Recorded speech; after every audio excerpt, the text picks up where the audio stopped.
I hunt over 250 days a year, and this is how I learned to streamline my gear. I'm going to break it down in 3 segments.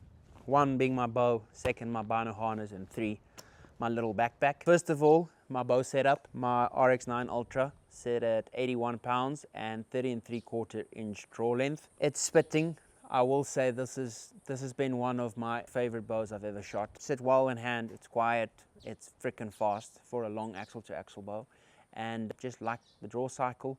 I'm very excited to see what Hoyt's going to do for 2026. The equipment I have on it, going to start off with the Garmin 0A1 Pro, crucial part of my kit. I'm a firm believer how well it works. For a rest, I've got a QAD integrated rest, bulletproof. It's not too complicated, it works. For stabilizers, I don't do anything fancy. I've got a 10 and an 8-inch bar, obviously sidebar mount. I've got the Carbon Ghost Thicks, the 2nd version from Hoyt. They work relatively well, even though I think Matthew's design is still better. This is the first time I've run a 4-arrow quiver in a long time. I like the 6 arrows because I've shot 4 animals in a session. I'll rather go in with more arrows than necessary, then I know I'm not going to run out. But I just like a quick detachable quiver. What I really like about it, when it's secure, and you can still relatively quietly take it off. You can see from the front, I try to get my quiver as close to my riser and my limbs as possible, but without getting close that anything tangles here on the rest. I run the Hamsky Raptor Peep 3/16 of an inch in size. I've got a Bowmar nose button. Love it. Like, it's a very simple product, but it helps you so much. And like low light situations, weird shooting positions, just to have that verifier that your anchor is going to be perfect. Just a bit of background why I run yellow strings. Most of my bows have yellow strings, and there is, when you translate my last name to English, obviously I'm Afrikaans. Geel is yellow in Afrikaans. I just thought it's cool to have the yellow strings. Arrow wise, I've made a pretty big switch this year.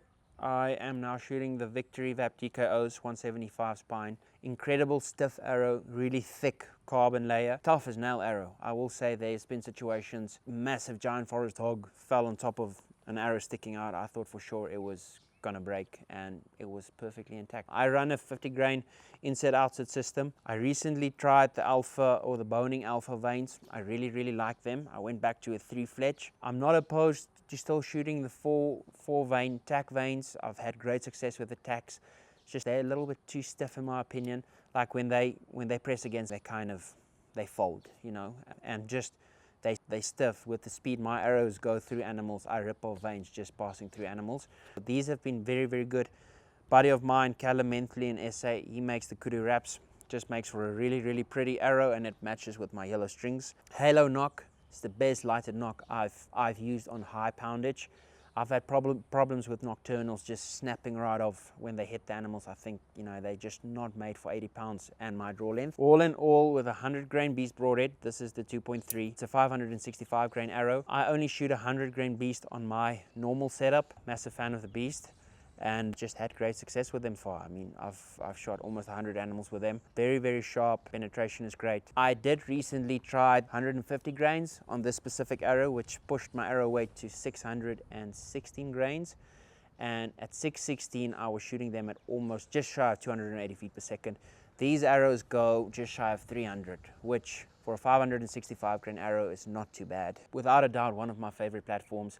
I've had great success with it, like really under pressure situations, tough shots, and I want to say the bow was just forgiving. I'm expecting my 2026 bow to be in the country in the next week or so. We're going to do a full bow build 2026 video. My Bino harness is most of the time the only backpack that I have with me, just because a lot of my hunting is run and gun. What I carry in this is obviously, main part is my binos.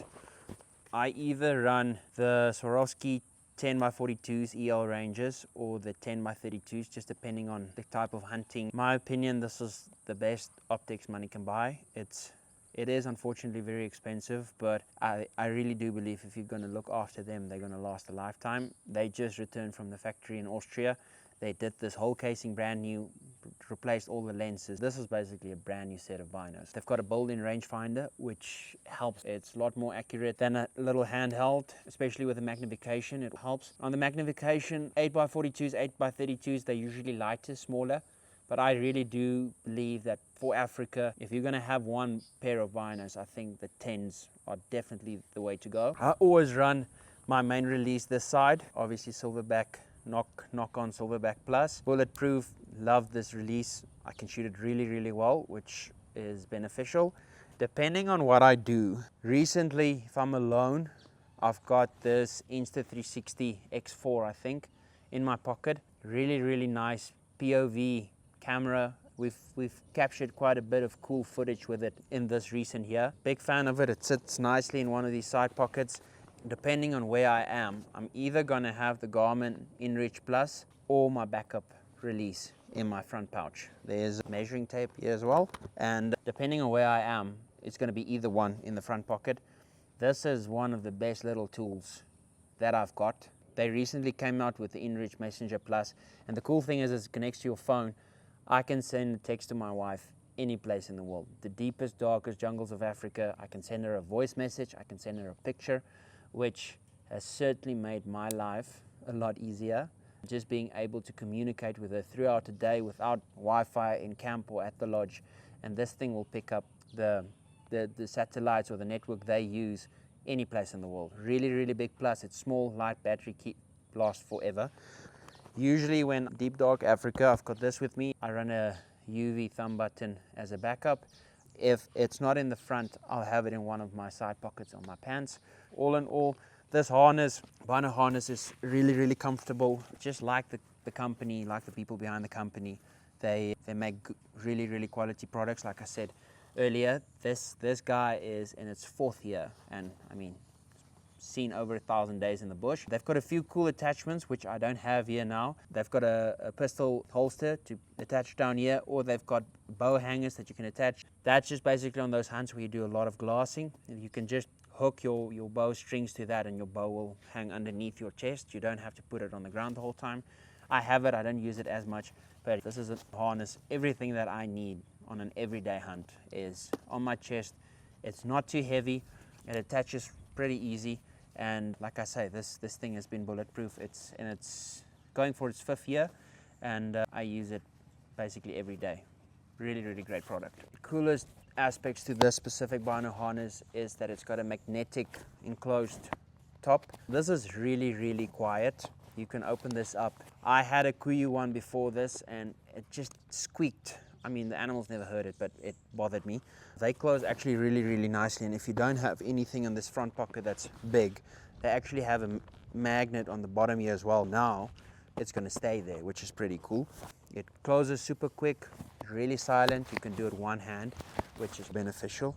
And I usually, this is quick, you know, like obviously putting it back is a little bit harder, but I think over the years I've really come to terms of, you don't need a whole bunch of stuff to be successful. If you're going to overcomplicate it, you're going to have things you're never going to use. You have to carry them around. They're going to make you noisy. They're going to make you bulky, and it's going to be harder to be stealthy. And as bow hunters, we have to be stealthy. This system works it's on my chest, nice and small. I can do whatever with one hand. I don't even have to think where it is. In the dark, early, like I can focus on an animal and I can have my release ready without thinking about it. You've got confidence in. That's my best advice. The final piece of my kit is my little backpack. In Africa, we don't hardly ever do backpacking style hunts, and for what I need, this is the perfect size, and everything that's in it is going to be used. This bag has been compiled and thinned out over the years. Just a couple of stuff I like to have in it. This is another Garmin InReach. This was the one before I had this one. Its map system is really good as well. It can check the weather forecast within a few seconds for where you are, which always helps. I always have this with me. Subscription is always active. Then I've got, in the very unlikely event, I've got a rain jacket. Last year in the Sese Islands of Uganda, when we hunted that Sese Island Seratunga, this came in handy, but still didn't keep us dry after a 4-hour long downpour. I always have this with me. Another piece that I really like to use, and I always have this with me, is my little leafy top. Spot and stalk, setting up in an ambush spot. This really helps to break your outline. It's very breathable. I can wear a t-shirt underneath and my white arms is not sticking out. It's got a little hood. Really enjoy this. Good quality flashlight. This is Olight Javelot Pro 2. Probably one of the brightest flashlights you'll find. It's chargeable. It's got a little charger that attaches there. Battery life is insane for what it is. Not too heavy for its size and what it can do. It's actually pretty lightweight. This goes with me everywhere. Then I always have a trail camera, just in the event where you come across a cool little pan or trail that you want to check out. I always have a trail camera with me. Then, well, today I've got two. Another one, don't really have a specific brand that I like. My handheld thermal, I always have it with me just in case, you know, we're going to sit for a honey badger, bush pig, you know, surprise opportunity. This thing is very, very handy. Obviously legally to use them at night in Africa. I've got this little medical first aid kit. To be honest with you, I haven't opened up this guy in a long time, but everything you might need in like not too serious situations is going to be in here. You get like different varieties, different kinds, and as long as you just have for the interim first aid situations, I think you'll be good. Sunscreen, African sun is not your friend. I've got mosquito coils. We light this either in a blind, that or zebra dung, just to help with scent elimination. Mosquitoes love me. This is always nice to have. Packet of tissues, just for in case of running nose. I've got a ratchet strap, just if we need to tie in a tree stand or do whatever, I've got that. Leatherman, I have this little bag. It's got AA batteries for trail cameras. Just, you know, if you walk past one that's needs to be replenished on batteries, I have that. Got a little lens pen for cameras, backup knife, cable ties, and there's even a couple of toothpicks in there just for in case. That's the larger compartment. That's basically what I can think of, you know, on any given day, what to use. I've got one of these hooks. I always use this to drag up my bows in tree stand spots. We don't have all the cool gear that the guys in the States have always for that. We have to make do with what we have. Treats for the little Diesel, my tracking dog. Just if he needs to behave in a blind, he's really, really good, but he just needs a distraction. I'm gonna get to this now. More band-aids that comes with your beast broadheads because they are very sharp. Then I've got this little predator call, just jackal, whatever. Then I have another one, pocket prey, very, very nice. This works really, really good. There's a fawn. I mean, we've used it on little diker, jackal, clip springer. Really, really nice thing to have. This is always in my pack, front pocket. I've got a sharpening tool. I've got the Allen wrench to replace an iron wool broadhead's blades. They've got a very specific size. You don't find their size on any Allen wrench. Got an Allen wrench in here for in case. Extra blades for my Havilon caping knife, sharpening stone in the unlikely event that we have to do in the bush. I've got another little light, LED light that helps with pictures at night, just to light up the way. Just another light to have. I've got another packet of tissues, shot placement book for clients just to have a look at. This is another Allen wrench. Easton makes this one. It's a very nice one. My favorite knife, there's two. I've got a Benchmade pocket knife. Benchmade is probably growing up one of the coolest companies in the US. I love their products. They are pricey, but worth it. This one goes with me everywhere. Skinned a lot of animals as well. One of the best, this one is actually still a little bit dirty. One of the best skinning knives I have found is the Montana Knife Company. They made one of the best knives, lightweight, just really cool. You can make them sharp as shit. You really have to watch your fingers. And like this one has been through its paces and it's phenomenal. It's got a nice little holster which you can attach to your backpack strip. For now it's just in the front pocket of my backpack, but I don't leave my house without this thing. All in all, not much. I usually have at least 2 liters of water with me. I can go pretty far without drinking water. Usually, you know, if this is not coming with me to a blind or on a stalk, it's gonna be at my truck. And you know, we usually don't go like stupid far unnecessarily without planning to take stuff with us on a stalk or on a hunt. I've had this backpack for the last 15 plus years. It's still holding up great. This is what I have in my pack. It's not much, but for our style of hunting, you know, the style of hunting we do mostly in Africa, you don't need a 30-pound backpack. And just a firm believer of less is more. But please do let us know in the comments what you have in your backpack that you can't live without. And if you have any suggestions on what I should add to my backpack, please let us know. But yeah, guys, thank you for watching. Please do like and subscribe, and we'll catch you on the next one.